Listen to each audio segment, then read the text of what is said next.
Welcome to California State University in Dominguez Hills. This is Political Science 335. My name is Hamoud Salhi, and we have an exciting program for you today. We are going to focus on the topic of Afghanistan.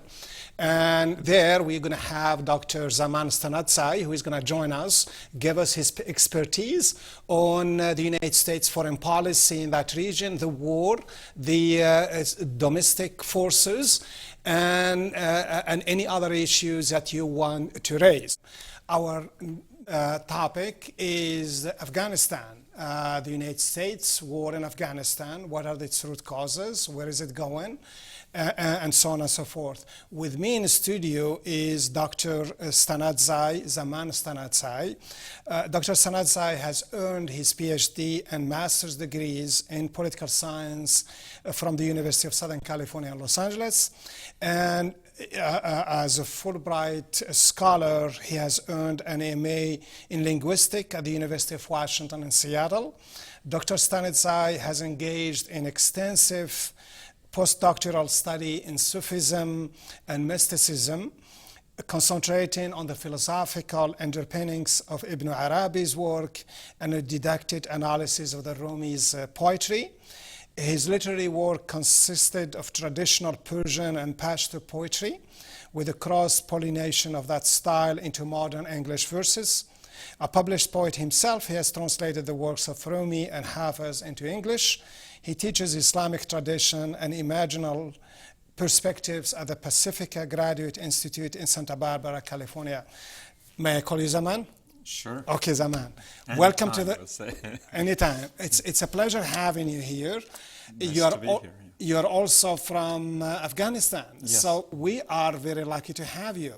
Let's start from the end, or what it is today. How would you assess the conditions in Afghanistan on the ground as the struggle that the Afghan people are going through, and also from the United States perspective?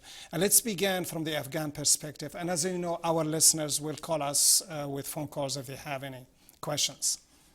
Well, from the Afghan perspective, that there is an invasion. Mm-hmm. There are foreigners, whether they are NATO forces, ISAF forces, United States forces, regardless of their label, they are foreigners. Mm-hmm. Who are intervening, and again, regardless of their intentions, which may be good or bad, to them it's an invasion. And so if we can look at it in terms of simply if someone were to come to your living room and wanted to rearrange furniture, mm-hmm. You wouldn't allow that, would you? So if we wouldn't allow even our neighbors to come rearrange our living room, mm-hmm. How would one feel if there are people or armies coming from across the globe who are telling you that they want you to have a government to their liking and still call it democracy? Now, this is not to defend the position of one or another political party or their ideological leaning one way or another, but the simple fact is that in human history that has been the case, that mm-hmm. Nobody wants to be invaded or kind of put in a certain path which serves the purpose of another country, another entity, and another party. That's the way the Afghans view it. Mm-hmm. From the U.S. standpoint, anyone who opposes is automatically labeled as Taliban. And in my assessment, there are no Talibans. The Talibans of the 90s that made the name a kind of a world-known concept of extremism. Mm-hmm. Those Talibans disappeared or were sort of re-indoctrinated into new realities. Mm-hmm. But regardless of which figure we take, that is a very small number. What the U.S. does now is that any insurgency, regardless of whether it's ideological, economic, or otherwise, everyone is called a Talib or Taliban, because the name has been vilified conveniently. Mm-hmm. And once you call somebody Taliban, you don't really have to explain much. So let's just, for the students and the audience, please feel free to call us with a phone or email us. What is actually, as we know, the Taliban were in power before the United States invaded Afghanistan. What is and you say that there are no Taliban, so who is fighting on what behalf, the United States? Well, I give you the living room analogy earlier. I think we can take that one step further by looking at it in a way that when you look at the social and political dynamics of a pluralistic society, and by pluralistic I mean ethnically pluralistic, which Afghanistan is, and in that respect it's in terms of its evolution, it's a pre-nationalism period in Afghanistan, where there are majorities, minorities who intermingle, intermix, intermarry, and they get along. There is no problem as a political or ideological problem. But some of the differences that are naturally there are being politicized and exploited from outside. Before the United States went in, the Russians did it. They armed the minorities against the majority. Then when the Russians were defeated and left, the neighboring countries each wanted to support one or another faction. By faction, I mean basically the political, the ethnic groupings. And then when the United States came back, the United States simply took the blueprint of the Soviet invasion plan, invaded it in the same manner from the north, and pretty much proceeded in exactly the same way. And the only thing that has changed, that the Russians used to call the freedom fighters terrorists, and the Americans call them the freedom fighters, and now it has in some ways probably been reversed. But in the general context of majority-minority politics of any country, and this has nothing to do with Afghanistan per se, but the situation is that minorities are exploitable because they usually straddle across borders between one and another country. But majorities have the principles of unity in mind because the majorities can't go anywhere. So if there is a political party formed based on minority interests, then by virtue of the fact that you call it a particular minority party, it's only the interests of that minority party that they have to... Okay, let's link that directly to Afghanistan. Are you suggesting that the minority today is ruling the majority in Afghanistan? In what sense? Well, we have done it because the flip side of the coin I was in the process of explaining is that the majority of whatever the ethnic group is usually are more, they have only one interest. They have to become the glue to bring all the minorities with them, to give them a sense of belonging. Whether that belonging can be identified as a nationalistic or pre or post-nationalistic, it doesn't matter. Now, what happened in the case of Afghanistan was that, for that matter, during the colonial period in the whole region, any group, any ethnic group that resists the most is usually targeted for the harshest punishment. The Russians have done that, the British have done that, the Americans are doing it now. The reason the focus is so much on the Pashtuns is because they are the majority and obviously they are resisting more. They were the targets of Russian aggression. Most of the fighting during the Russian invasion occurred in the Pashtun-dominated south. And now the Americans are doing exactly the same thing, because the majorities cannot be bought. And here, let me qualify this. They cannot be bought because it's difficult to justify a reason for their dissatisfaction with the political system. Whereas in the case of a minority, you can always tell them that, well, you're mistreated, you're abused, or your rights are not given, and in some cases that might be true, of course. But this could be exploited easily, and so therefore, just as in the case of Central Asia, when the Russians went to Central Asia, the most resisting parties were the Tajiks, and they were the ones who received the harshest treatment, the smallest republic, the driest land, and their cities were taken and given to the Uzbeks, because the Uzbeks were the collaborators first with the Tsarist regime and then with the communist regime. And in Afghanistan, it's the same thing. So when the Russians were the Soviets invaded, their target That's number from one, 1980 to 1988, right? right, 79 to Just 90, yeah. so those during that decade, the Russians targeted the Pashtuns primarily. The British targeted the Pashtuns in the 19th century and earlier in the 20th century. The Americans are targeting them now, and this is simply the political dynamics of group identity and what you identify with, and whether you're vulnerable to pressures, foreign or domestic, to be exploited and used for one or another party's agenda. Let's take a phone call, Zaman, and we'll see what. Ray, welcome to the program. Please go ahead with your question. My name is Ray Cervantes, and I have a question. Do you think the U.S. can win this war? Thank you so much, Ray. Ray is asking, do you think the United States will win this war? You could address it now, or you can continue with your analysis. You could address it. I can give a short answer. No. You could go anything you want, Zaman. It's your show now. Yeah. No, because you see, history has proven that no matter how long the occupation, it eventually ends. And so no occupation is sustainable unless you annihilate the entire population of a But explain this to our audience.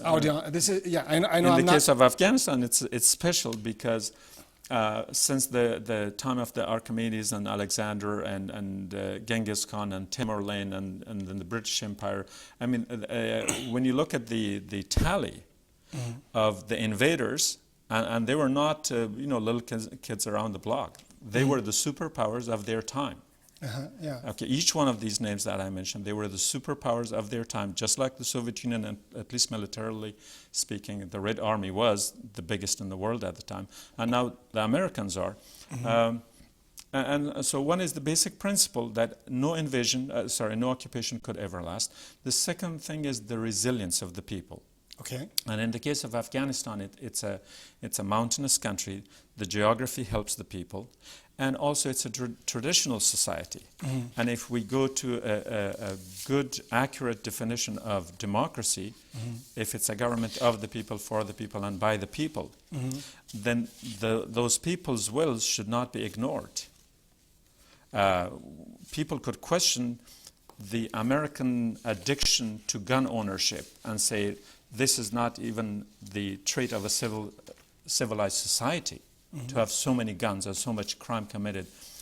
But we Americans have somehow construed, or in my opinion, misconstrued the Second Amendment, saying that we have every right to have arms. And in my interpretation, I think it's these other two arms of the body, but not. But that's a different issue. So the question is that in the case of Afghanistan, I think we are denying the people their will. And their will is that they have to pursue their interests.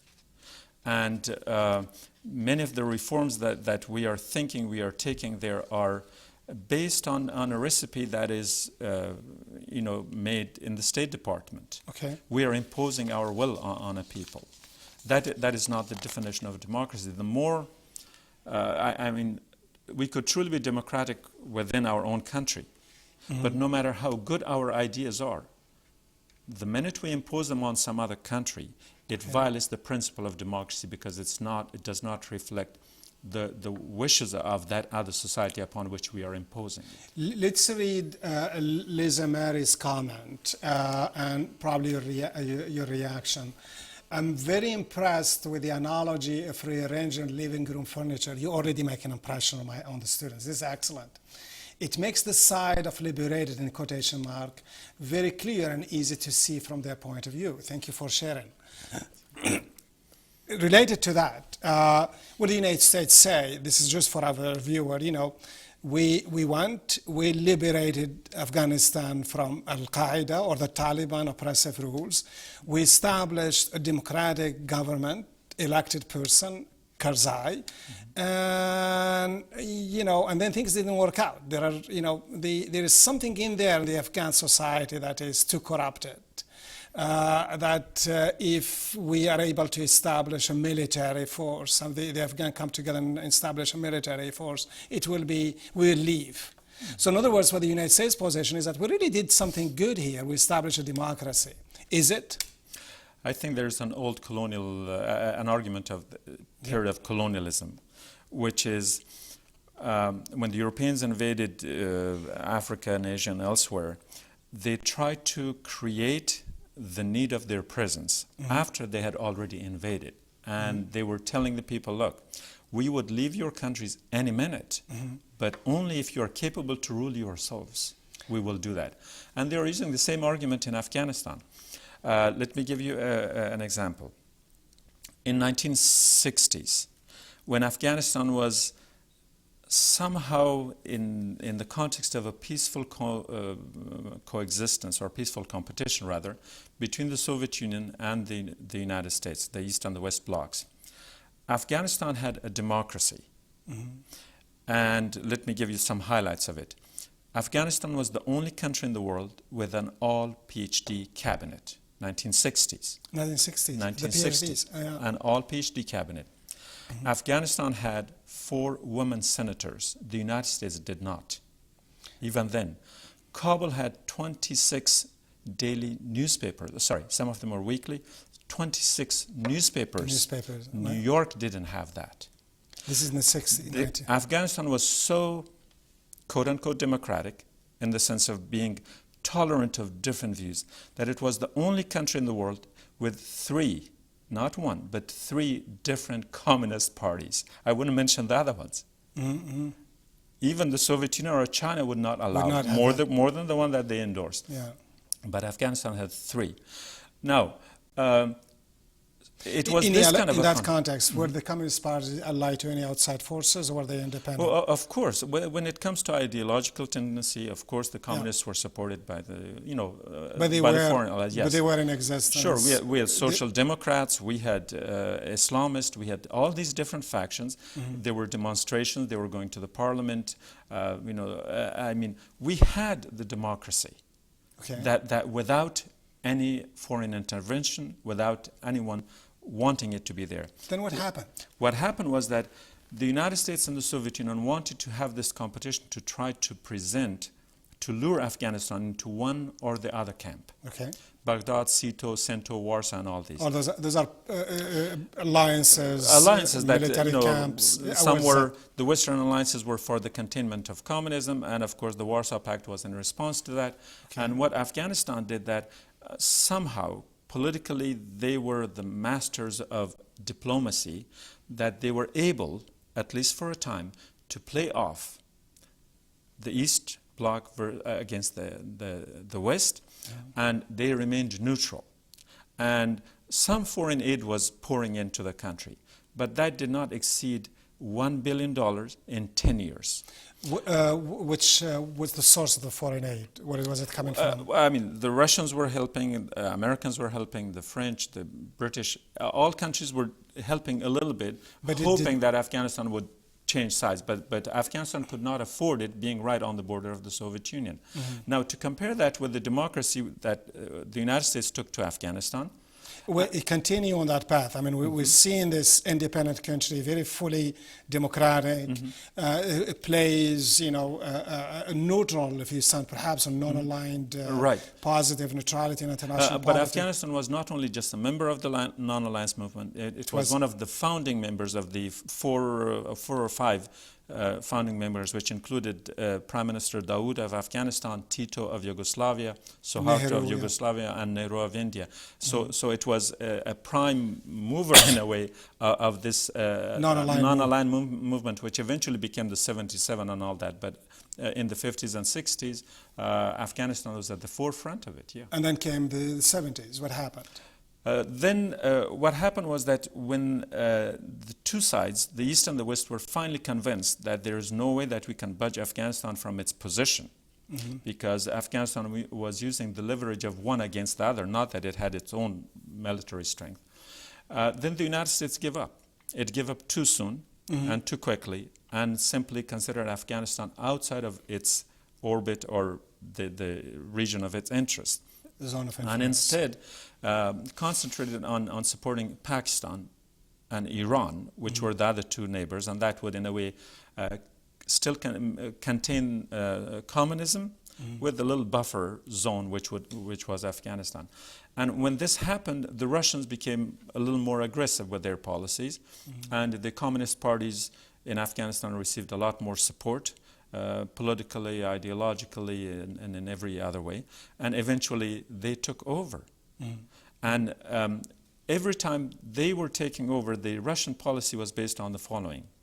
So long as Afghanistan appeared economically backward, the Russians wanted to keep it that way so that they can show it to the Central Asian republics that, look, because the Central Asian republics were at the bottom of the economic strata within the Soviet bloc.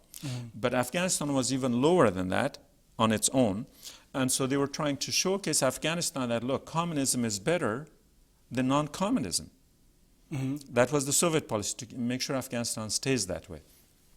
Now, what happened was that towards the end of the 70s, Afghanistan had a dynamic young prime minister who was able to revive that competition. Now, instead of the United States getting involved here, they tried to involve some of the oil-rich Arab states from the Persian Gulf to make investments. Which period are we talking about? The 80s? No, that would be the late 70s. Late 70s, before the... I would say even the mid-70s, yeah.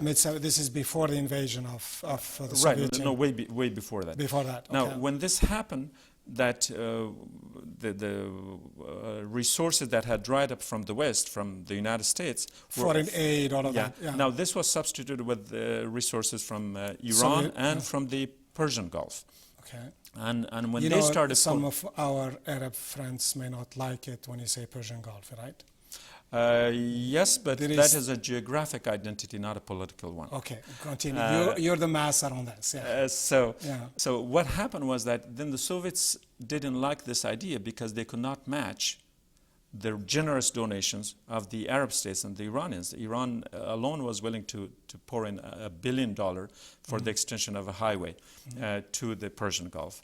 And so when this happened, then of course the Soviet Union wanted to stop this, and one way of stopping it was an intervention, coup after coup, and eventually invasion, and using each one as a pretext and justification for their next action until Afghanistan was invaded. And the first reaction from the West was, according to a US diplomat in Paris, that the great game of Central Asia, harking back to the 19th century, that the great game of Central Asia is over and the Russians have won. They just give up. This is in 79. And it took them, it took the Afghans another 6 years until 1986 to finally convince the United States to give them assistance that would be substantial enough to fight the Russians effectively. But the help from the United States came earlier. That was the wrong kind of help. What do you mean by that? The wrong kind, just the same way the Russians wanted to keep Afghanistan poor to make it a showcase of backwardness for their own Central Asian republics. The United States wanted to have the Afghans fight the war, the Cold War, to the last man. So they were not giving them the kind of weapons that would have won the day. So during this period, from 1979 to 1986, Afghanistan lost 1.3 million people. They didn't have to. Yeah, the great majority of the loss were then, because the only thing the United States did was. What was the population at the time? 1.3. About, I would say, 15 to 17. 15 to 17, yeah. And so they asked the Egyptians to disarm one regiment, take the old Soviet period weapons, transfer it to the Pakistanis to give it to the Afghans. And the reason was, we don't want the Russians to know that the Americans are involved. I mean, who were they kidding? Everybody knew. These weapons were the oldest models of Kalashnikovs or whatever. They were so ineffective, so dated, that in a lot of cases they would explode, when you had to fire them. They were not effective. And so this was deliberately to make sure that the Russians, the Soviets are bleeded, and diplomatically they showed to the world, this is the face of communism, which it was, but it didn't have to come at that price. Okay, let me just remind our viewers to call us if they have any question. This is live and online. You don't have to be a student in this class to call with your question. In fact, we strongly urge you to call us. And with me is Dr. Stanizai Zaman, a USC graduate, the old days. We're still young, right? I think so. Yeah, and you were talking about the period 1979 to 1986, and I think the point you made there is that the United States wants sort of to not to send signal to the United States that they are involved. I'm sorry, to the Soviet Union that they are involved. Bring the Arab war, the Afghan Arab, the Mujahideen, the freedom fighters. When did this movement start to arrive or reach Afghanistan? If my reading is correct, Bin Laden or the Afghan Arabs began to go to Afghanistan as early as 1980. Is that correct? Or is that a different statement? Correct estimate. Yeah. There is another point there, is that we read some reports that the United States actually wanted to start to give money to the Afghan, the resistance, if you want, the Mujahideen, whatever we called them at the time. A lot of money was lost. There is this idea that $1 million disappeared, and the United States did not have any ways or any good intelligence, so they refrained from supporting or giving money for fear that the money would not go where it's supposed to go. What's your analysis on that, on those 2 points? Well, the truth is that for some reason the United States wasn't acting as a superpower. They were, like I said, they were trying to use these pretexts that this is a covert U.S. operation. And yet Dan Rather was reporting live from the border, okay? Charlie Wilson was right there, giving interviews. So there is that contradiction. So it wasn't hidden, but they were trying to make it look like that. And at the same time, they give the Pakistani government, especially the ISI, a the greater international say. service, The intelligence service, a greater say in the distribution of the weapons. Now, what happens was that the the 6 parties that were primarily involved in this, 3 of them were saying we do not rely on foreign aid if it has strings attached. Okay. These were called then the extremists, just because they just didn't want to play the game. There were 3 other parties who were considered moderates because they were willing to play the U.S. game. And so those who were labeled as the extremists, they were saying, look, if today it's the Soviet Union, tomorrow it might be the United States. Now, whether this was an analogy or a prediction, somehow it worked out just like that. And so the United States was then saying that, look, if we can find our man among those leaders, then we don't have to support them. So they kind of propped up these other 3 groups that were called the moderates, and these moderates were not ideologically driven. They were loosely organized, there wasn't much discipline, and money that was lost with this group. And once they realized that this is the wrong way, then somebody came up with the idea. They said, look, we don't like the extremists anyway, so why don't we support them? Let more of those ones die. Which is, again, to put it bluntly in a non-diplomatic language, it's very, very cruel to put it that way. So it was only then when they started supporting the ideologically driven political parties that had more discipline, that had more organization, that had very tight membership, and money wasn't being lost there. And those were the ones who won the day.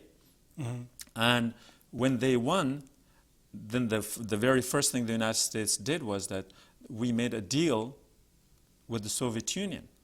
We kept changing sides, and people usually often out of convenience, they blamed the Afghans that they changed. And no, it was the United States that James Baker and Shevardnadze had a meeting on Lake Baikal. And at the time, Shevardnadze was the foreign minister of the Soviet Union. And the deal that was made, kind of a quote-unquote gentleman agreement or a comrade agreement, was that if the Americans would hold back the Afghans, that not allow for this momentum of victory, that the Afghans are defeating the Russians, the Soviets, the world's greatest army is defeated. Now, if this momentum would be somehow slowed down with the help of the United States, then the Soviet Union was willing to withdraw.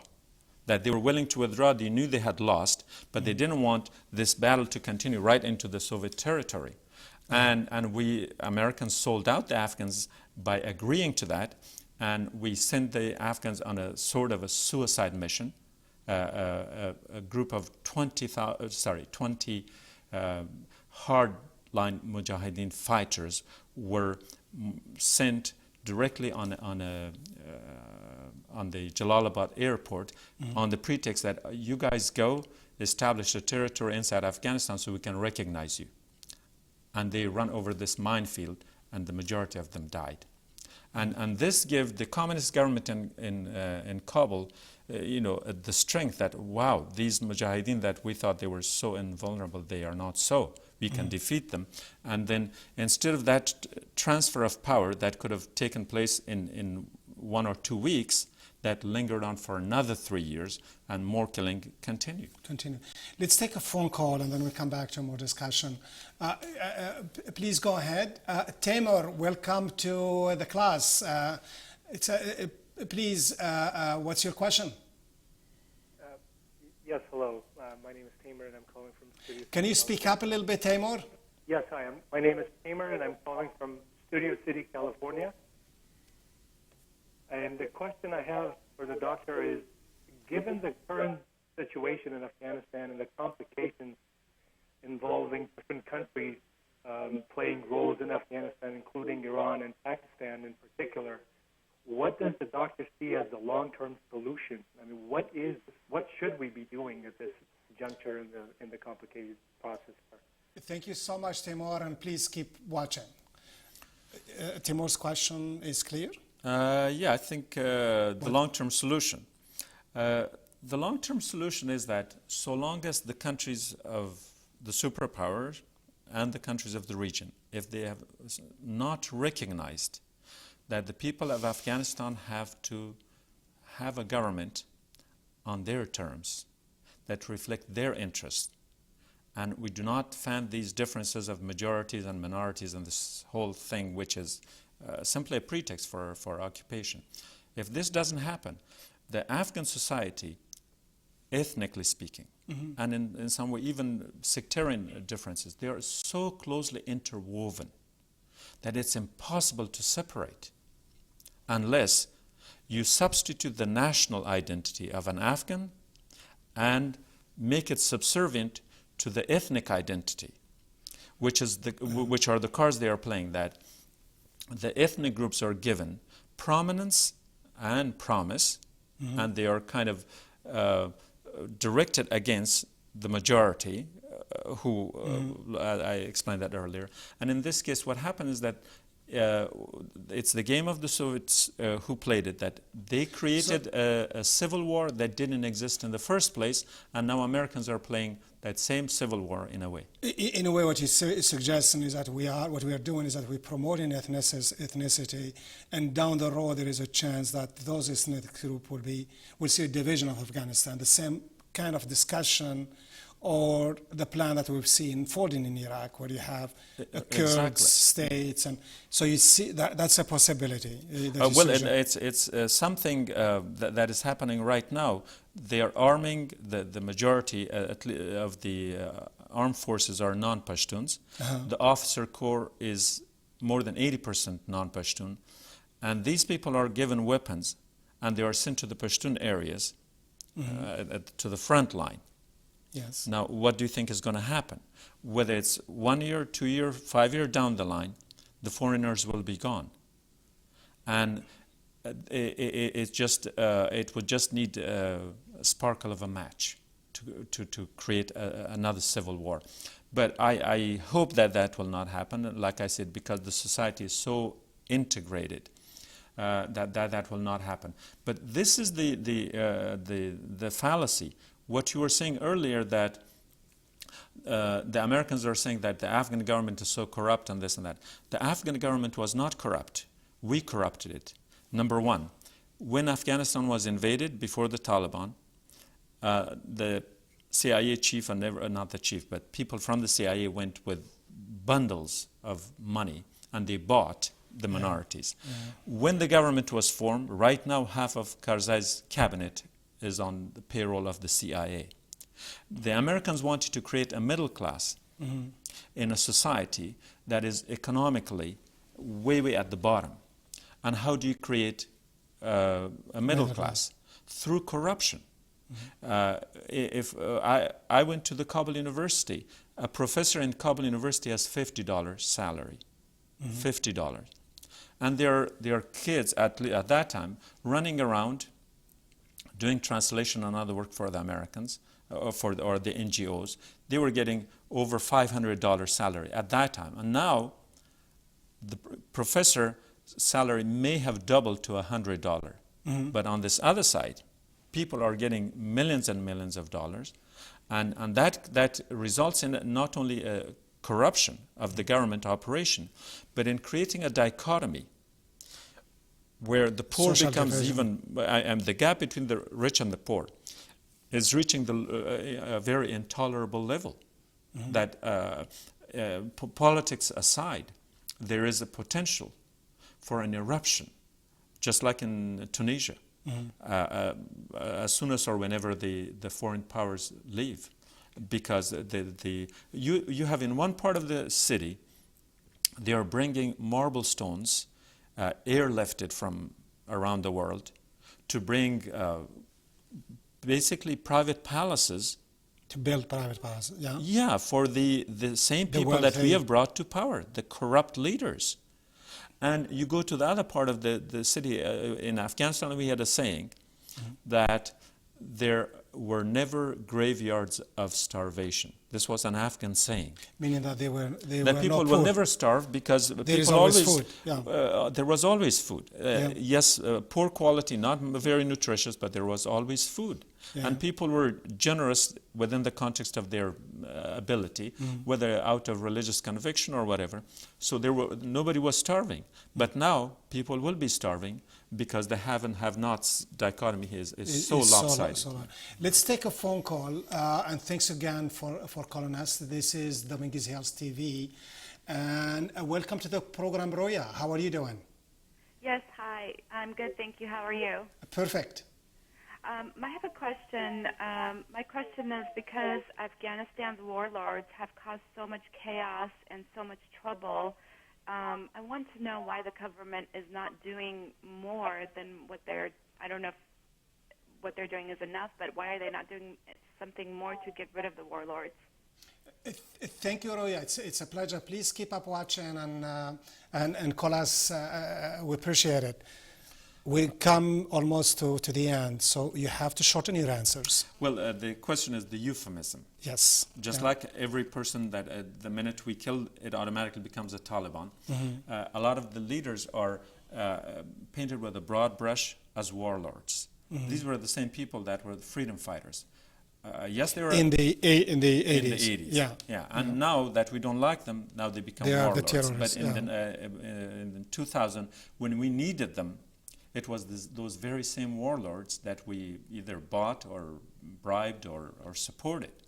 So crimes had been committed during the period of the Civil War, not just by them, by almost everyone. You know, the Soviets used every kind of weapon that was illegal by all international protocol. They used them. Americans are doing pretty much the same thing now. I mean, it's not being reported, but these crimes are as bad as the ones that one could attribute or link back to some of the warlords. The idea is that if the majority is absent in essence, not in name. And in name, Karzai is a Pashtun, for example. But the name is not real, genuine representation. If there's no genuine representation, since we have relied on the wrong parties, and by wrong I simply mean that it runs against the principle of democracy to establish a minority government over a majority. So long as this was the foundation of the what was called the nation building, which was in reality destroying a nation because the social fiber of Afghanistan was torn apart, like the examples I give you. And a nation that existed in essence was turned against itself, and this we call nation building. And I think this is where the problem is, and we can't pinpoint on one individual whether it's a warlord or not. We have to stop there, Zaman. It's such a pleasure having you. This is a huge conversation. We have to leave it until next time. Please keep watching. This is Political Science 335, International Politics, session 2. My name is Hamoud Salhi, and thanks again, Dr. Stanizai. It's been a pleasure. Thank you for inviting me. Until next week, have a good study, and we talk more next time. Bye-bye.